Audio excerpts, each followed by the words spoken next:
Nāṭya Śāstra, Chapter 1, Origin of Drama, Natya. Salutation. With a bow to Pitamaha, Lord Brahma, and Maheshwara, Lord Shiva, I shall relate the canons of drama, as these were uttered by Brahma. Once, in the days of yore, high-souled sages such as Atreya and others who had subdued their senses approached the pious Bharata, the master of dramatic art, during an intermission of studies. He, Bharata, then just finished the muttering of mantras and was surrounded by his sons. The high-souled sages who controlled their senses respectfully said to him, "O Brahman, how did originate the Natya Veda, similar to the Vedas, which you have properly composed? And for whom is it meant? How many limbs does it possess? What is its extent? And how is it to be applied? Please speak to us in the detail about it all." Bharata answers. Hearing these words of the sages, Bharata spoke thus in reply about the Natya Veda.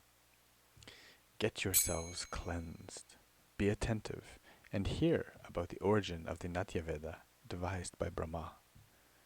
O Brahmins, in the days of yore, when the golden age, Krita Yuga, passed, with the reign of Swayambhuva Manu, and the silver age, the Treta Yuga, commenced with the career of Vaivasvata Manu, and people became addicted to sensual pleasures, were under the sway of desire and greed, became affected with jealousy and anger, and thus found their happiness mixed with sorrow, and Jambudvipa, protected by the Lokapalas, guardians of the world, was full of gods, Dhanavas, Gandharvas, Yakshasas, Rakshasas, and great Ugas, Nagas.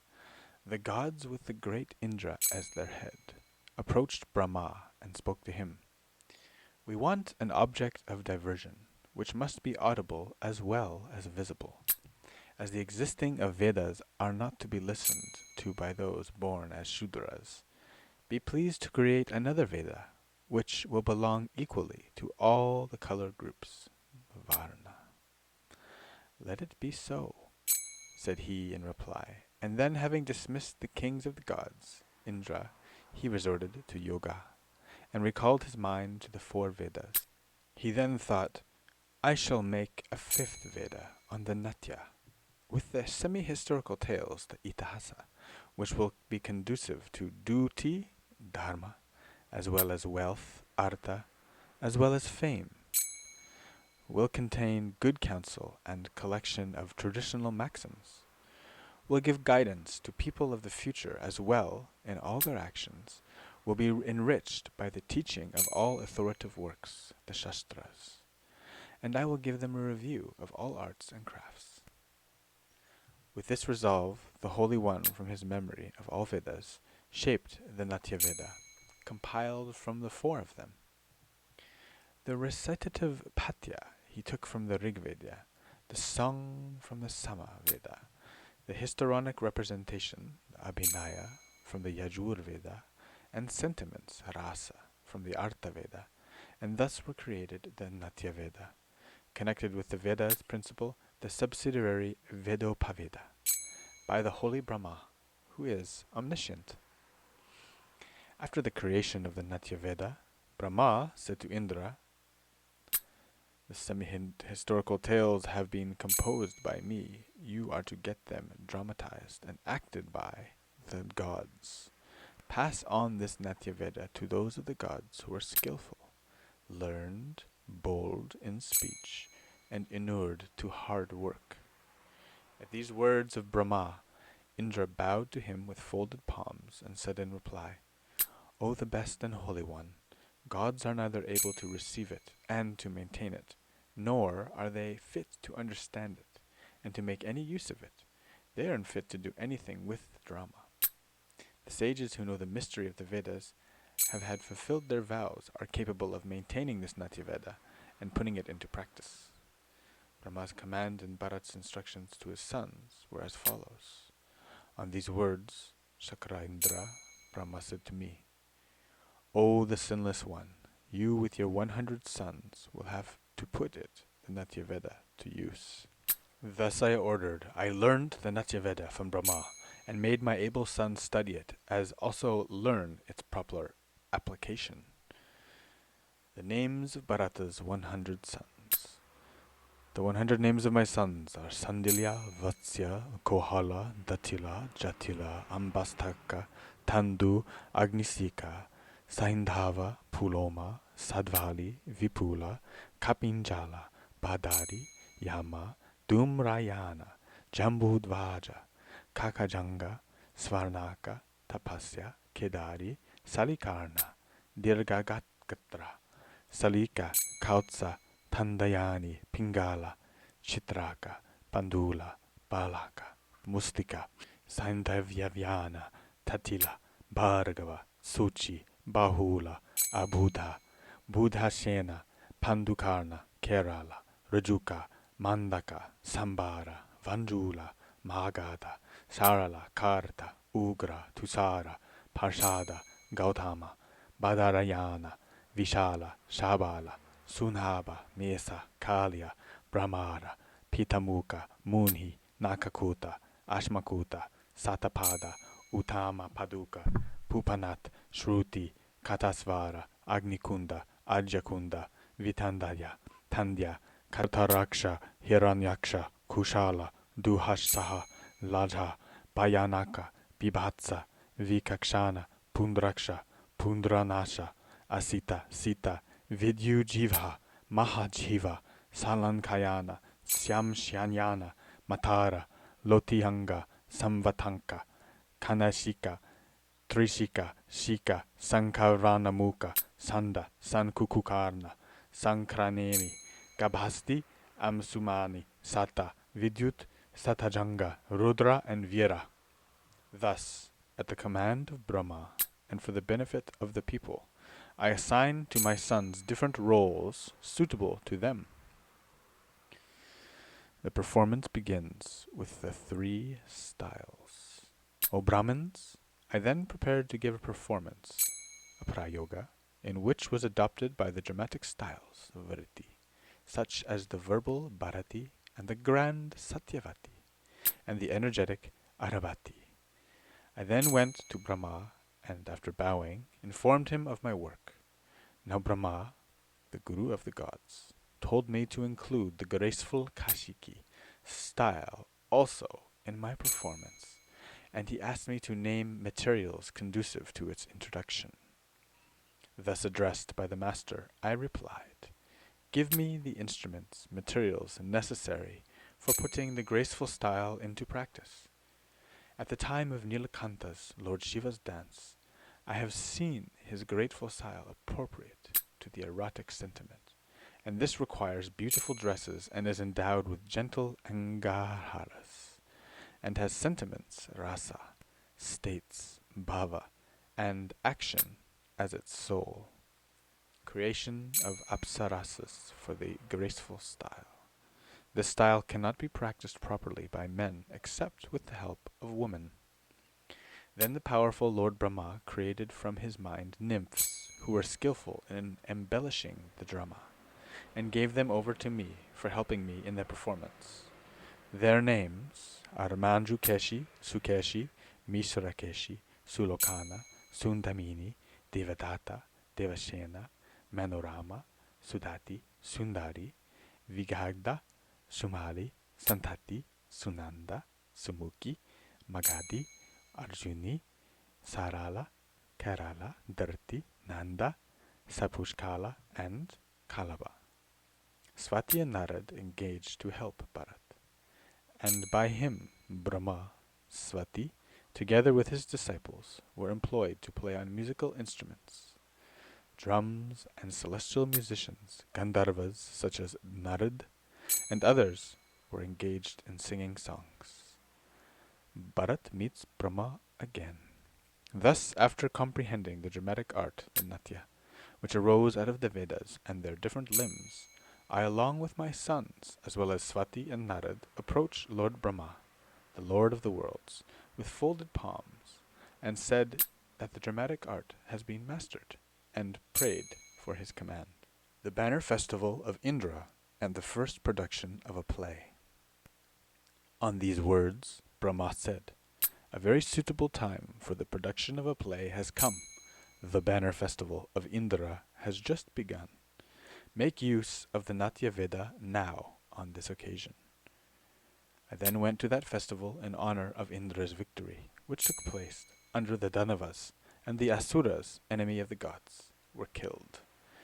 In this festival were jubilant gods assembled in great numbers. I uttered for their satisfaction the holy benediction, Nandi, containing blessings with words in their eightfold aspects, Astanga. Afterwards, I devised an imitation of the situation in which the Daityas were defeated by the gods, which represented sometimes an altercation and tumult, and sometimes mutual cutting off and piercing of limbs and or bodies. The pleased gods reward Bharat's party. Then Brahma, as well as the other gods, were pleased with the performance and gave us all sorts of gifts as a token of joy that filled their mind. First of all, the pleased Indra Shakra gave his auspicious banner, then Brahma a kutilaka, and Varuna a golden pitcher. Surya, the sun god, gave an umbrella. Shiva, success, and Vayu, the wind god, a fan. Vishnu gave us a lion's seat, Kuvera a crown, and the goddess Saraswati gave visibility as well as audibility. The rest of the gods and the Gandharvas, the Yakshas, the Rakshasas, and the Panagas, Nagas, who were present in that assembly and were different of birth and merit, gladly gave their sons speeches suited to their different roles in the play. States, bhava, sentiments, good physical form, proper movement of limbs, and strength, as well as beautiful ornaments. Anger of the Daityas. Now when the performance relating to the killing of the Daityas and the Danavas begin, the Daityas who came there uninvited, instigated by the Vignas, the malevolent spirits, with Virupaksha as their leader, said, "We shall not see in this manner this dramatic performance come forward." Then the Vignas, evil spirits, together with the Asuras, resorted to magical power and paralyzed the speech, movement, as well as the memory of the actors. Seeing this injury to them, Indra sat in meditation to ascertain the cause of break in the performance, and found out that, surrounded on all sides by the Vignas, the evil spirits, the director, Sutradhara, together with his associates, actors, had been rendered senseless and inert. Then, with eyes turning in anger, he, adorned with all bright jewels, rose and took up that best banner staff. With his Jarjara, Indra smashed to a pulp the Asuras and the Vignas who were hanging about the stage for mischief. Then, all the Vignas together with the Danavas having gone, the gods said in joy, "O Bharat, you have got a divine weapon, with which all destroyers of a play have been made, Jarjara, beaten to a pulp. Hence it will be, and forevermore have the name Jarjara. The jealous Vignas, who may come to do violence to actors, will go away on seeing the Jarjara." To the god Shakra, Suryendra then said with pleasure, "Let this be so. This Jarjara will be the protection of all actors." And afterwards, when the play was ready and Shakra Indra's festival was going on in full force, the jealous Vignas began to create terror for the actors. Having noticed these attempts caused by the insult of the Daityas, I, along with my sons, approached Brahma and said, "O Holy One and best of gods, the Vignas, evil spirits, are determined to spoil this dramatic performance. So enlighten me about the means of its protection." "O the high-souled one," said Brahma, then to Vishvakarma, "build carefully a playhouse of the best type."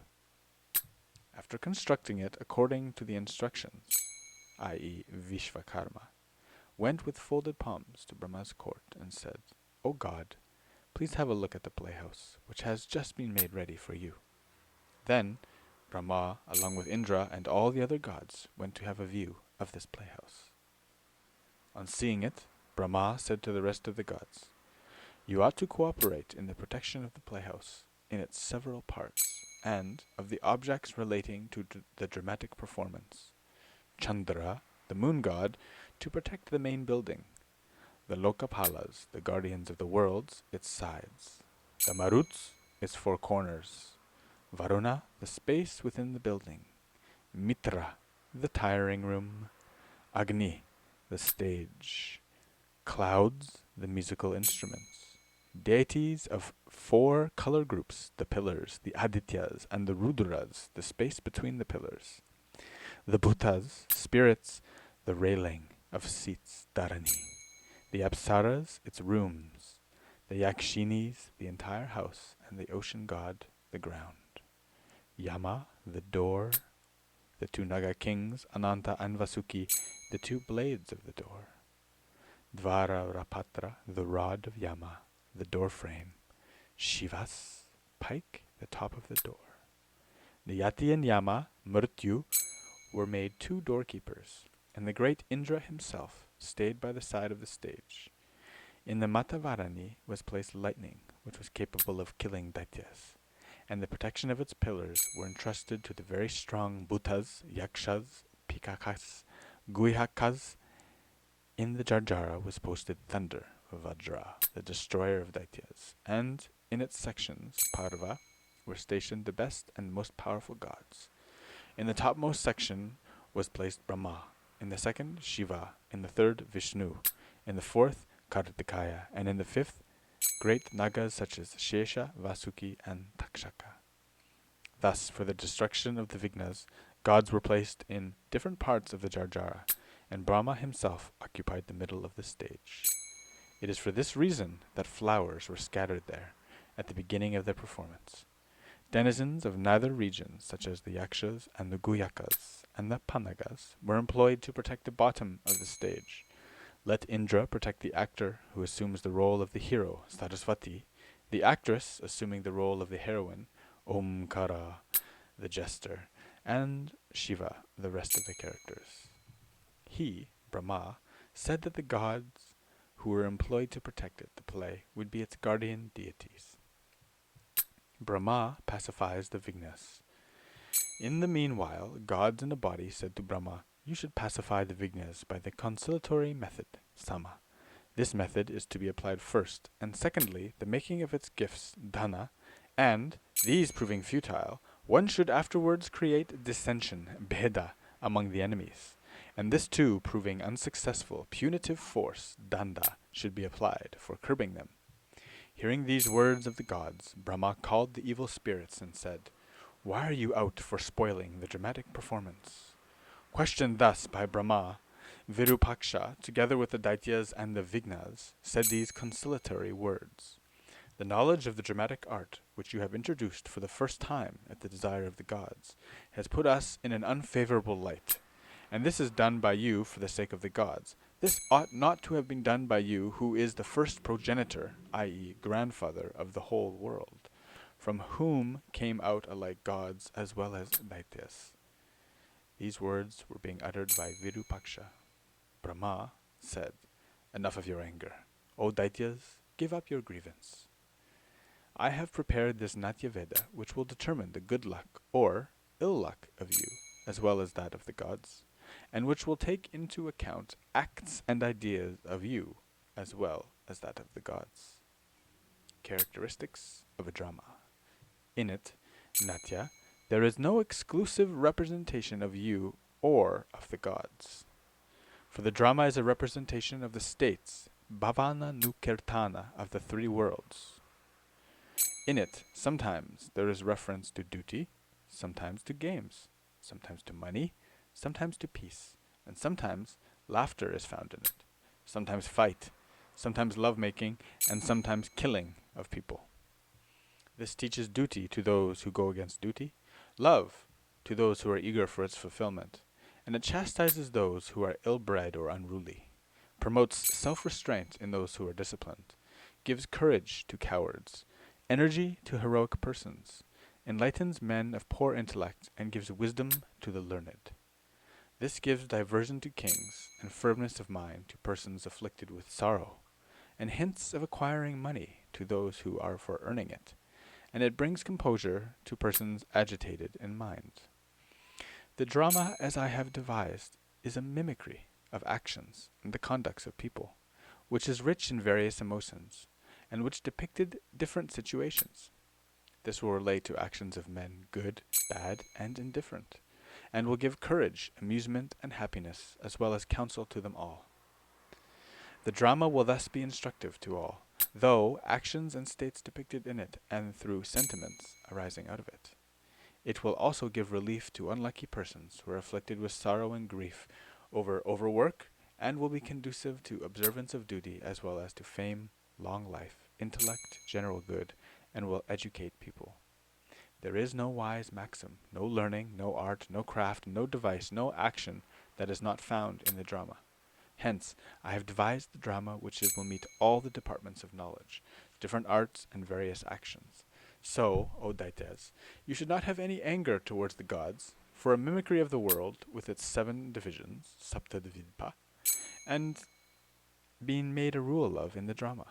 Stories taken out of the Vedic lore, as well as semi-historical tales, so embellished that they are, capable of giving pleasure in the world, is called drama. A mimicry of the exploits of gods, asuras, kings, as well as the householders in this world, is called drama. And when the human nature and its joys and sorrows is depicted by means of representation through gestures and the like, i.e., words, costumes, and sattva, it is called drama. Offering puja to the gods of the stage. When Brahma said to the gods, perform duty in the playhouse, a ceremony, yajana, with offerings, homa, mantras, sacred plants, japa, and the offerings in it should consist of edibles, hard as well as soft, bhoja and bhaksha. Thus you will have a happy adoration among the mortals. A dramatic spectacle, praksha, should not be held without offering puja to the stage. He who will hold a dramatic spectacle without offering the puja will find his knowledge of the art useless, and he will be reborn as an animal of lower order.